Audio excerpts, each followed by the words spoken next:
Meus caros irmãos e amigos, professores e alunos da Escola Bíblica Dominical, pastores e companheiros de ministério, irmãos e irmãs que sempre nos acompanham neste canal, e você que está nos conhecendo hoje, eu saúdo a todos vós com a santa e gloriosa paz do nosso amado Salvador Jesus Cristo. E nos aqui para darmos continuidade ao estudo do quarto trimestre de 2025.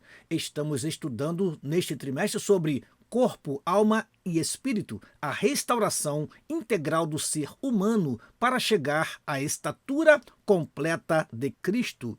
E no dia 30 de novembro de 2025, estudaremos a lição de número 9, que tem como título Vontade, o que move o ser humano. Lembra você que estamos estudando neste trimestre sobre a tricotomia do homem e já estudamos 4 lições que trataram sobre o corpo, 4 lições que trataram sobre a alma. Esta é a 5ª lição que trata sobre a alma humana. E hoje falaremos sobre dos aspectos da alma humana. Falaremos hoje sobre uma das faculdades da alma humana. A vontade é o que move o ser humano. E você, meu caro professor e aluno que não assistiu uma de nossas aulas, tenha toda a liberdade aqui no nosso canal e assista às aulas que porventura você não assistiu ou aquela que você deseja rever para tirar alguma dúvida, meu caro professor e aluno da Escola Bíblica Dominical. Dito isto, eu quero pedir a você que deixe aí o seu like, por gentileza, e que compartilhe esta aula com outros professores e alunos da Escola Bíblica Dominical.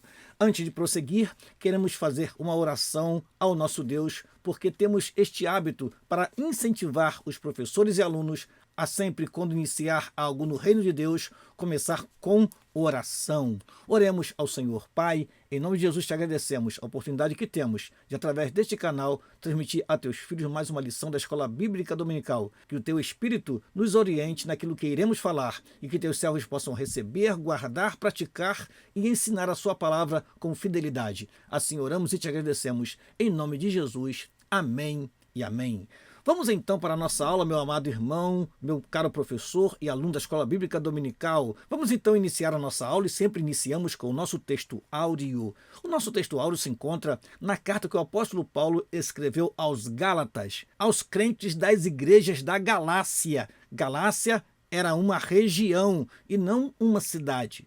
Ali havia várias cidades. Aos crentes da Galácia, o apóstolo Paulo escreveu uma carta específica e nesta carta, no capítulo 5, versículo 16, ele deu a seguinte instrução: Digo, porém, andai em espírito e não cumprireis a concupiscência da carne. Nós temos o hábito de falar concupiscência, mas na verdade o termo certo é concupiscência da carne. Na BKJ, na Nova Almeida Atualizada e na Nova Versão Internacional, nós temos, ao invés de concupiscência da carne, desejos da carne. E na NTLH, ou seja, na nova tradução na linguagem de hoje, nós temos desejos da natureza humana, no lugar da palavra concupiscência da carne. É uma informação adicional para você perceber, meu caro professor e aluno, que a palavra concupiscência, ela é traduzida como desejos. Mas ela, quando aparece no Novo Testamento, ela sempre se refere ao desejo que é contrário à lei de Deus, ao desejo pecaminoso. Concupiscência da carne são desejos da carne, são desejos da natureza humana que levam o homem ao pecado. Nós vamos ver nesta lição que ter vontades e desejos não é pecado. Torna-se pecado o desejo ou a vontade carnal, o desejo de satisfazer os anseios da nossa carne. Isso se chama concupiscência, que é traduzido também como um apetite desordenado, um apetite exacerbado, ou seja, além da medida. Podemos tomar como exemplo o desejo sexual. O desejo sexual é algo que é natural no ser humano, mas vem a luxúria, vem a lascívia, que traz um desejo exacerbado. Isso se torna uma concupiscência. Através desse desejo, o homem perde o seu equilíbrio e peca contra Deus, fornicando ou adulterando. Portanto, desejos é algo normal no ser humano. ter desejos, vontades, mas quando a Bíblia fala de concupiscência da carne, está falando de desejos que nos levam ao pecado. Prosseguindo, vamos à verdade prática. Guiada por Deus, a vontade é uma bênção extraordinária, vital para a existência humana. Repetindo, guiada por Deus, a vontade é uma bênção extraordinária, vital para a existência humana. Vamos então à lição bíblica em classe que se encontra na carta que Paulo escreveu aos Gálatas, capítulo 5, versículo 16 a 21, e na carta universal escrita por Tiago, capítulo 1, versículo 14, 15, capítulo 4, versículo 13, 14, 15, 16 e 17. Vamos então à leitura do texto sagrado. Diz assim a palavra do Senhor. Digo, porém, andai em espírito e não cumprireis a concupiscência da carne, porque a carne cobiça contra o espírito e o espírito contra a carne, e estes opõem-se um ao outro para que não façais o que quereis. Mas, se sois guiados pelo Espírito, não estais debaixo da lei, porque as obras da carne são manifestas, as quais são prostituição, impureza, lascívia, idolatria, feitiçarias, inimizades, porfias, emulações, iras, pelejas, dissensões, heresias, invejas, homicídios, bebedices, glutonarias e coisas semelhantes a estas, acerca das quais vos declaro, como já antes vos disse, que os que cometem tais coisas não herdarão o reino de Deus. Tiago capítulo 1 diz assim: mas cada um é tentado quando atraído e engodado pela sua própria concupiscência, ou seja, pelo seu próprio desejo. Depois, havendo a concupiscência concebido, dá à luz o pecado, e o pecado sendo consumado gera a morte. Agora vamos para Tiago capítulo 4. Eia agora vós dizeis, hoje ou amanhã iremos a tal cidade, e lá passaremos um ano, e contrataremos, e ganharemos. Digo-vos que não sabeis o que acontecerá amanhã, porque o que é a vossa vida? É um vapor que aparece por um pouco e depois se desvanece. Em lugar do que devíeis dizer, se o Senhor quiser, e se vivermos, faremos isto ou aquilo. Mas agora vos gloriais em vossas presunções. Toda glória tal como esta é maligna. Aquele, pois, que sabe fazer o bem e não faz, comete pecado. Amém. Vamos então aos objetivos da nossa lição. Primeiro objetivo, explicar o conceito bíblico de vontade como capacidade dada por Deus para escolher e agir. Segundo objetivo, mostrar como os desejos podem escravizar o ser humano, mas também como a redenção em Cristo capacita o crente a vencer a carne e viver guiado pelo Espírito. Último objetivo, ensinar a identificar o processo de tentação, compreendendo como o desejo se desenvolve até o pecado e, indo mais adiante, até a morte. O apóstolo Tiago, ele fala da concupiscência, que dá luz ao pecado, e o pecado consumado gera a morte. Vamos então à introdução da nossa aula, e sempre lembramos, neste momento, que é bom ter à sua mão uma canetinha, ter em mãos a revista da Escola Bíblica Dominical e próximo de você um exemplar da Palavra de Deus, para que você possa consultar os versículos, preparar a aula, meu caro professor, e assim estar mais apto para lecionar. A nossa prática é a mesma, percorrer toda a lição, argumentando, comentando, criticando se for necessário, mas trazendo para você uma visão geral da lição, indo palavra por palavra, tópico por tópico, para que você esteja mais habilitado, caro professor, a lecionar a lição e você, caro aluno, possa cooperar com o seu professor, argumentando, levando ideias, contribuindo para que a aula possa fluir com tranquilidade e, acima de tudo, que haja crescimento no aprendizado. A nossa introdução diz assim: nas lições anteriores estudamos sobre duas das principais faculdades da alma, o intelecto e a sensibilidade, ou as emoções, ou os sentimentos. Vimos a relação entre o que pensamos e sentimos e como pensamentos e sentimentos podem influenciar a vontade e as decisões. Pensar, sentir, desejar e agir costumam compor um mesmo fenômeno na experiência humana. É fundamental compreender como isso funciona à luz da palavra de Deus. Nesta lição, estudaremos mais especificamente a respeito da vontade, também conhecido como volição. É através da vontade que nós tomamos as nossas decisões. Portanto, nós temos o intelecto, temos as emoções e temos a vontade como faculdades da alma. Por isso que estudaremos a respeito da vontade, porque as emoções e o intelecto já foram abordados em lições anteriores. Prosseguindo, vamos ao primeiro tópico da lição: vontade, motivação e ação. Vamos então ao primeiro subtópico do primeiro tópico: conceito de vontade. Volição ou vontade é a capacidade humana de desejar, querer, almejar, escolher e agir. Pode ser entendida também como motivação. Sem desejo ou vontade, não há motivação e, via de consequência, ação. Nesse conceito amplo, a manifestação da vontade, mesmo quando o que fazemos não era originalmente nossa vontade, mas de outrem, se a ela aderimos voluntariamente. Assim fazemos em relação à vontade de Deus, nós nos submetemos à vontade de Deus. A conversão é um exemplo de mudança na vontade humana por meio do arrependimento. Todo verdadeiro cristão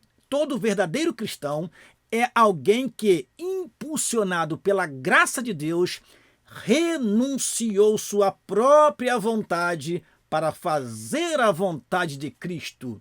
É o livre-arbítrio funcionando.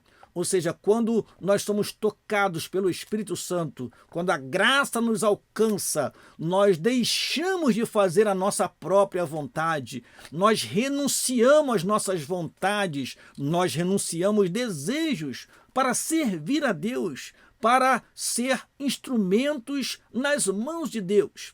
Sem essa renúncia, sem esse arrependimento, nós não podemos servir ao Deus vivo. Segundo subtópico do primeiro tópico, do pensamento à ação.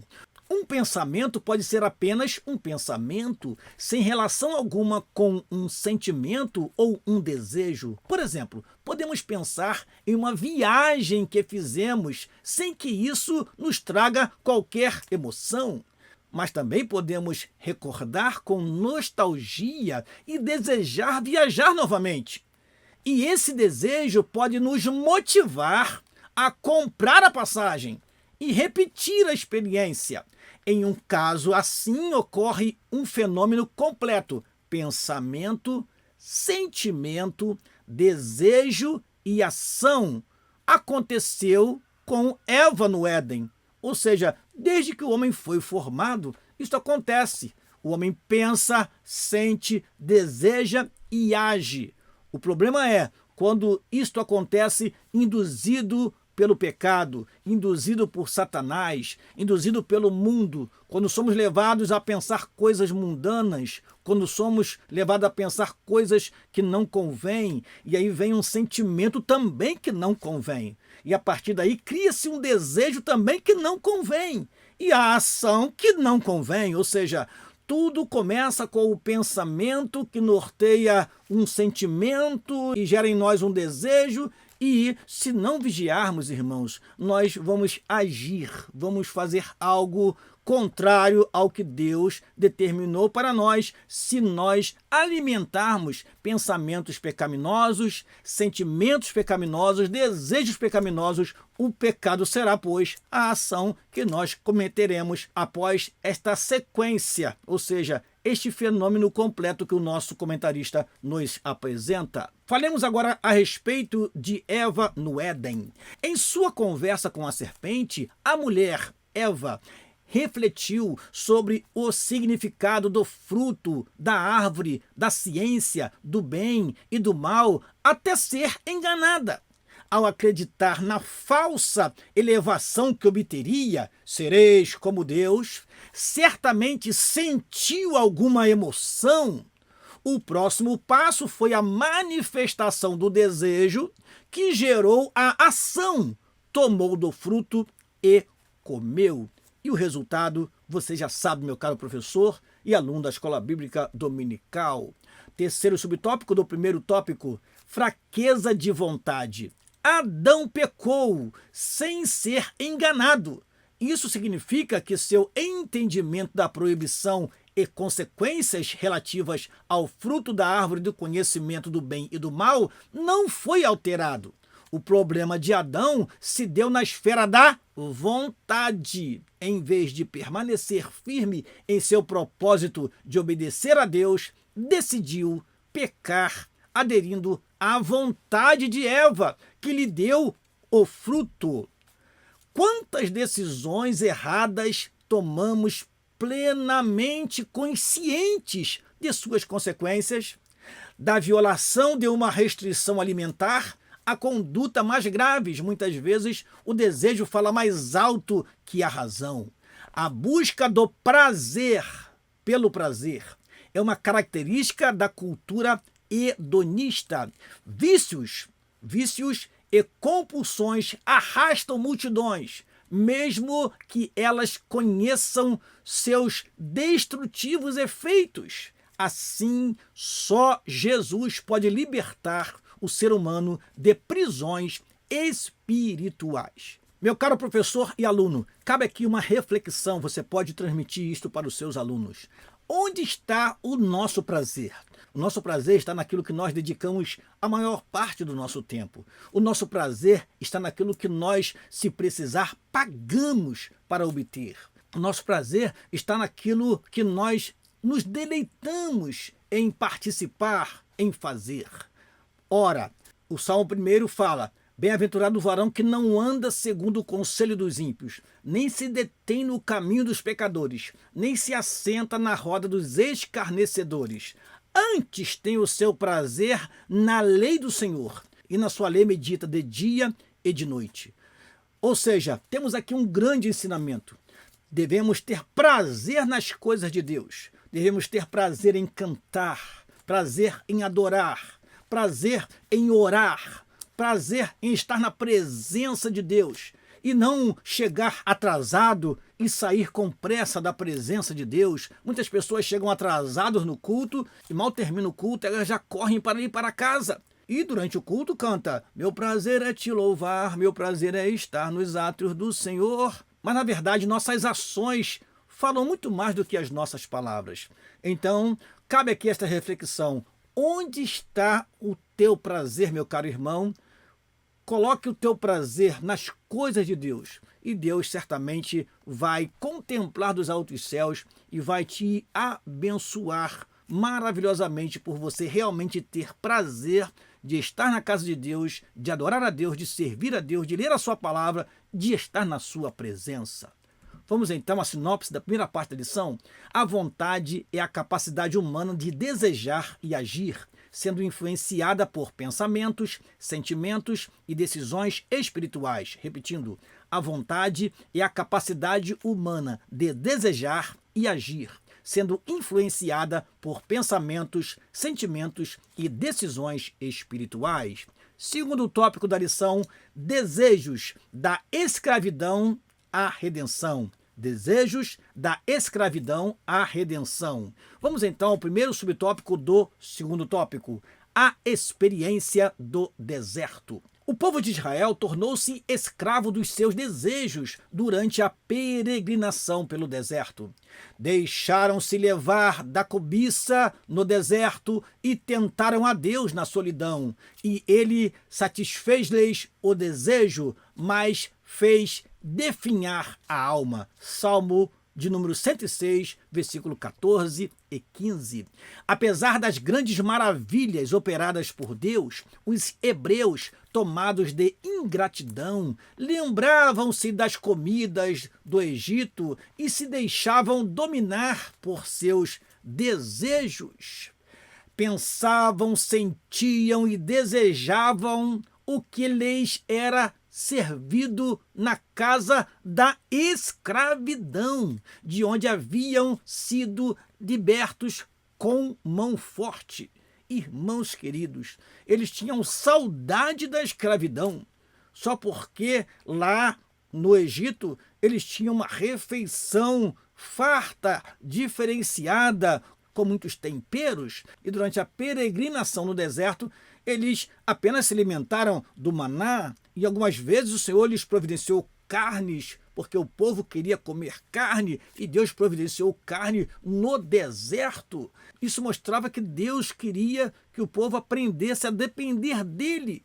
Não foi em vão que Deus colocou o povo numa terra que dependia das chuvas, a chuva serôdia e a temporã, e o orvalho que descia do céu eram os fatores climáticos que davam àquela terra a fertilidade. E Deus então tinha em suas mãos o poder para simplesmente fechar os céus e não haver chuva, então não haveria nenhuma produção agrícola. Mas, mesmo com toda a proteção e amparo de Deus, o povo se deixou levar pelos seus desejos. Continuando a leitura, o culto aos desejos lhes trouxe terríveis consequências, perecimento e morte.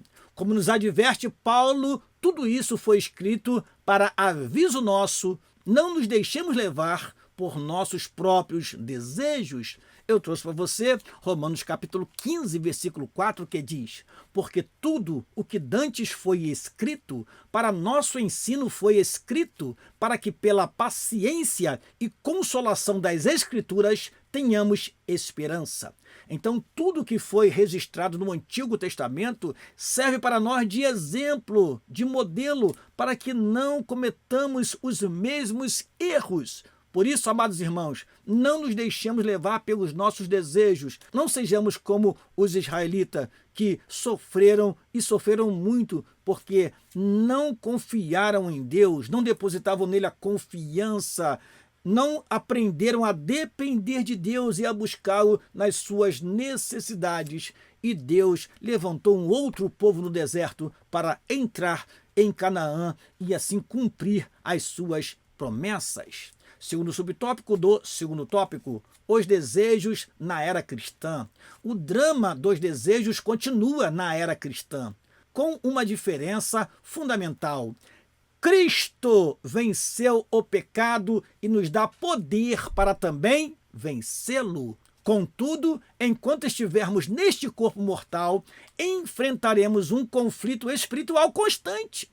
Todo o cristão precisa decidir diariamente entre sua vontade carnal e a vontade do Espírito, porque a carne cobiça contra o Espírito e o Espírito cobiça contra a carne, e estes opõem-se um ao outro para que não façais o que quereis. Temos dentro de nós o Espírito e temos a carne que quer nos conduzir ao pecado. Prosseguindo, a carne, sars, natureza pecaminosa, tem seus próprios desejos, que são contrários ao Espírito. Vê-se, então, em nosso interior, uma luta travada. Cabe-nos decidir entre satisfazer os desejos da carne, que são pecaminosos, ou atender à voz do Espírito e viver segundo sua direção. E a pergunta que eu deixo para você fazer para os seus alunos, caro professor, é esta: a quem alimentamos nessa peleja?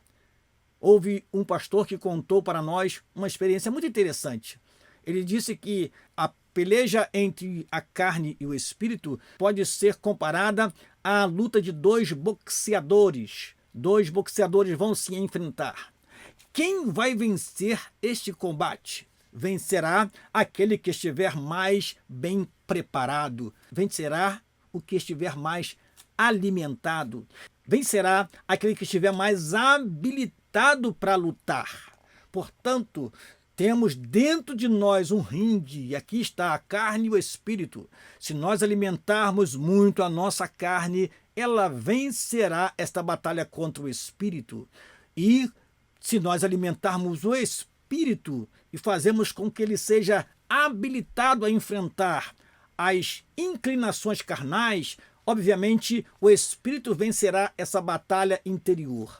Não adianta, onde quer que você esteja, carne e espírito estarão pelejando dentro de você. Somos nós que alimentamos o espírito, somos nós que alimentamos a carne.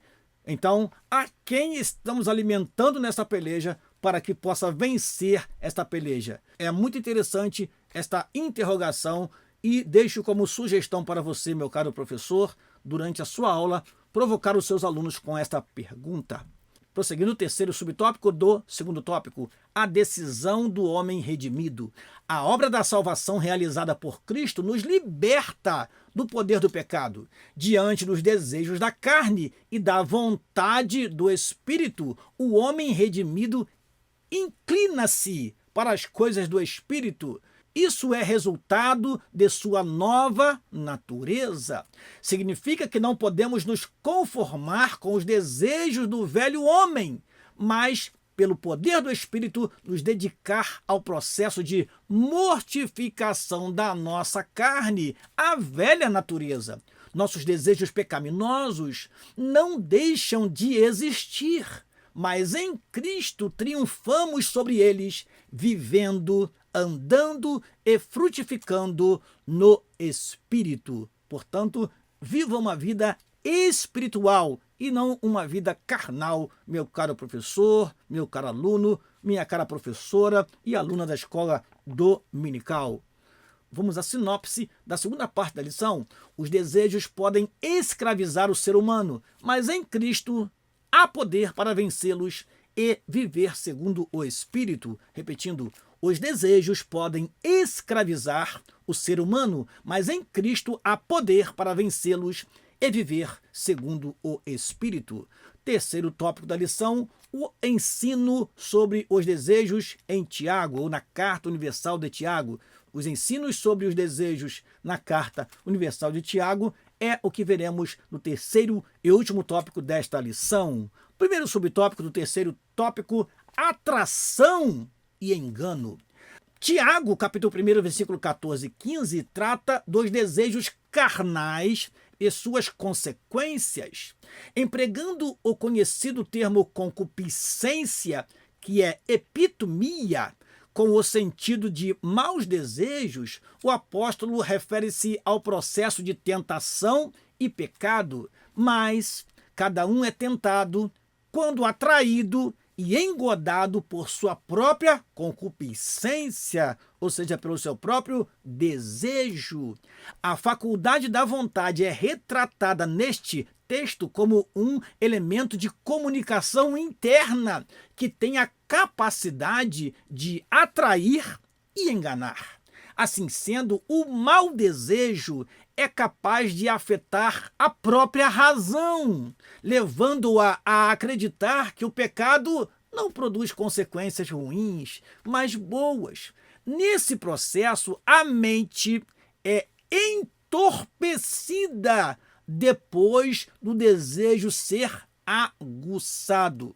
Meu amado irmão, o homem que peca, ele não perde a razão. Na verdade, o desejo, a inclinação carnal, a luxúria, a lascívia faz com que a razão seja afetada, ofuscada, e naquele momento ele se esquece de versículos sagrados, naquele momento ele se esquece do versículo que Paulo disse fugir da prostituição e acaba se prostituindo. Naquele momento todo o conhecimento que ele tem de Deus, do Espírito Santo, de Jesus Cristo, é ofuscado por causa de uma empolgação, por causa de uma emoção. Ele sente uma vontade imensa de pecar contra o Senhor, e isso traz para ele consequências ruins.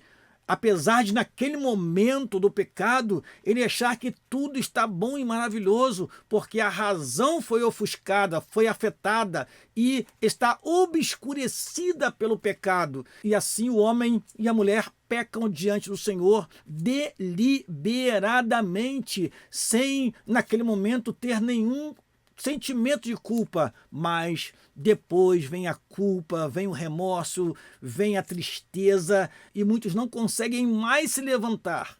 Por isso nós devemos orar por aqueles que porventura estão desviados, desgarrados, estão caídos nas trevas por causa de uma falha, por causa de um pecado. Devemos orar para que o Senhor possa dar força para que esta pessoa possa se reerguer e regressar na sua caminhada rumo ao céu. Segundo subtópico do terceiro tópico, abortando o processo. Na lição 7, estudamos sobre a importância de interromper maus pensamentos para evitar a prática de pecados. Pelo texto de Tiago, observamos que é preciso também abortar os maus desejos.